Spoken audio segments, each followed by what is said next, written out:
Shavua Tov, a Ketuvah, a wonderful week. It's the second day of Adar Rishon.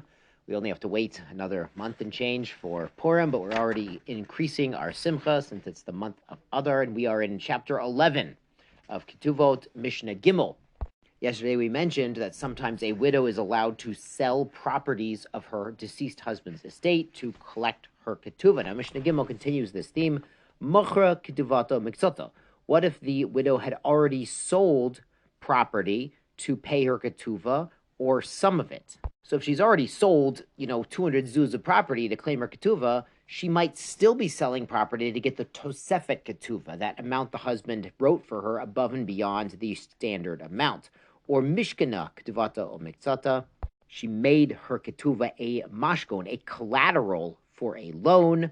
So then she's going to give that money to the lender to pay the loan. Or Natna Ketuvata la'acher or Miktsata, she gave away some or all of her Ketuvah. Then lo timkor et ashar ele bebetin. She cannot independently sell other properties from the estate. She has to go through the court and get judicial approval to do so. Now, this was the opinion of Rabbi Shimon that we mentioned yesterday. The other sages disagree. They say mocheret hi afilu arba v'chamisha pa'amin. They say a widow can go through, 4 or 5, even more. That's just an example. Transactions from the estate. She doesn't have to sell big chunks of property at the same time to collect her ketuvah. She can sell it little bits at a time to collect her what she's owed. Umocheret lemizonot, and she can sell property of her deceased husband's estate to get food to feed and clothe herself. Shalom bebeten, even without court approval.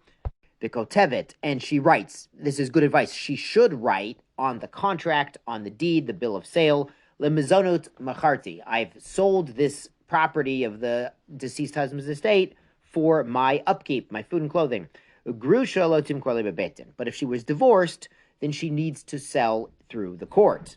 Now, the difference, really, the Gemara explains, a widow, the husband wouldn't want his wife to have to go through the trouble and potential embarrassment of going to court and getting official approval. But by a grusha, we understand he doesn't mind.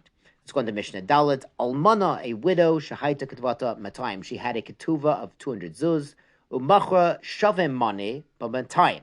She sold a piece of property, an asset from the estate, for 200, even though it was worth 100. So she got more than the value. She had a good deal. O shavem matayim b'moneh, or the reverse case, she had an asset that was really worth 200 zuz, and when she sold it, she only got 100 zuz for this property. Nitkabla ketuvata. We consider it that she has received her full ketuvah. Now, the first case is understandable. Lemaisa, she got 200 zuz, even though the asset was worth 100. But the second case, she didn't get 200 zuz. But it's really her fault. She should have got 200 zuz for that property. Now, the Mishnah brings a related case. Haita ketuvata maneh. Her ketuvah was 100 zuz. Machra shavem maneh v'dinar b'maneh.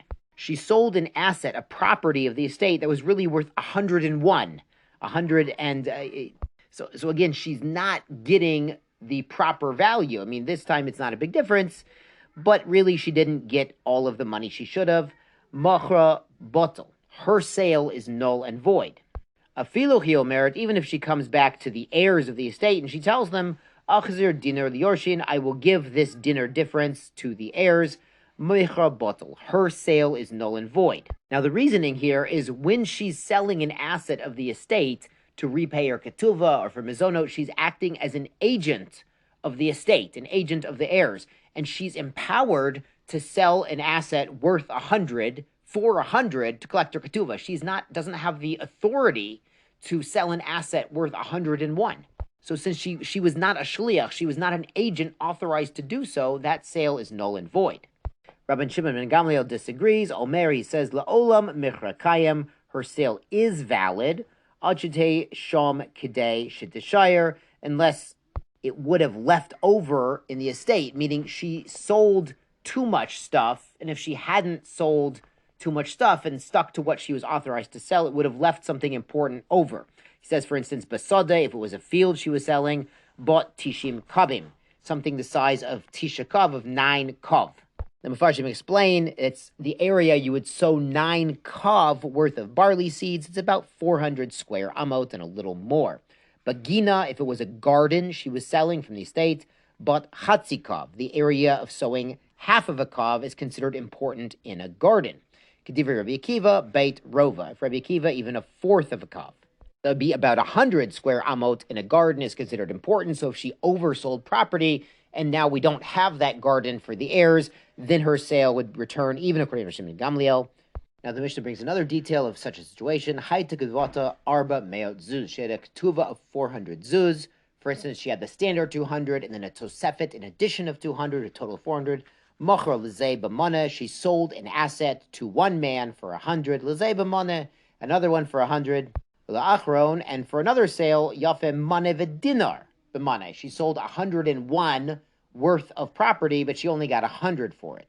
Shel achron batal. That last sale is null and void. Shel kulan michron kaim. But the other sales, that even though they were a partial collection of the Ketubah, they were the proper amount. She was authorized to make those sales. Those are legitimate. Yashar kurachem and Shavuot Tov.